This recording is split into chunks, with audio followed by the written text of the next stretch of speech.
Warangal దేశేపేటలోని జేవీఆర్ఎం function హాల్లో సువార్త ఉజ్జీవ మహాసభలు బుధవారం గురువారం రోజులలో ఘనంగా నిర్వహించారు.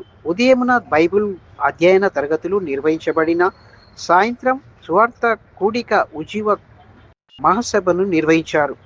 పాస్టర్ ఫినిస్ మథ్యూస్ సామ్యుల్ గారు మరణాత మినిస్ట్రీ ఇంటర్నేషనల్ అధ్యక్షులు మధ్యప్రదేశ్ నుండి వచ్చారు. బైబిల్ అధ్యయన తరగతులు ప్రార్థనతో నిర్వాహకులు గోడ్షల క్లౌకుమార్ సౌందర్యలు ప్రారంభించారు. దేవదాసు మాట్లాడుతూ రాబోయే రోజులలో భూకంపాలు రాబోతుందని ముందుగానే దేవుడు పవిత్ర గ్రంథంలో వ్రాసి ఉంచాడని తెలిపారు. పవిత్రమైన బైబిల్ గ్రంథంలో ఉన్న గూఢమైన మర్మాలను విశ్వాసులకు మరియు ఇతరులకు తెలియజేయవలసిన అవసరత మనపై ఉందని సువార్త ఉజ్జీవ మహాసభలను నిర్వహించడం నిర్వాహకులకు మరియు గ్రామానికి ఆశీర్వాదకరమని తెలిపారు. బైబిల్లోని వాగ్దానాలు నెరవేరుతున్నాయని, కాబట్టి త్వరలో యేసు రాకడ సమీపమై ఉన్నది, కాబట్టి మనమందరం యేసు రాకడలో ఎత్తబడిన గుంపులో సిద్ధపడి ఉండాలని తెలియజేశారు.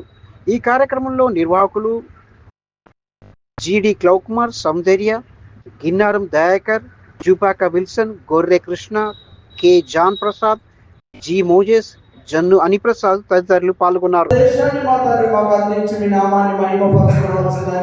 ప్రత్యేకంగా యొక్క ఆరాధనంతటిని మీ స్వాధీనంలో ఉంచుకోమని నజరేయుడైన యేసుక్రీస్తు నామములో ఆరంభిస్తున్నాను. ప్రభు నీకు స్తోత్రములు.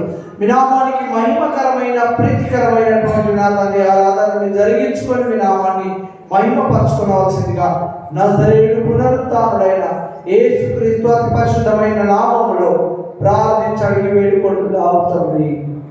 ఆమేన్. ప్రధానంగా దేశేపేటలో దేవుని యొక్క సభలు జరగడానికి ముఖ్యోద్దేశం ఏంటంటే ప్రపంచంలో సంభవిస్తున్న అన్ని సంభవాలను మనం గమనించి చూస్తే ప్రభు యొక్క ప్రత్యక్షత బహు శీఘ్రంగా ఉందనేది దోహదపడుతోంది.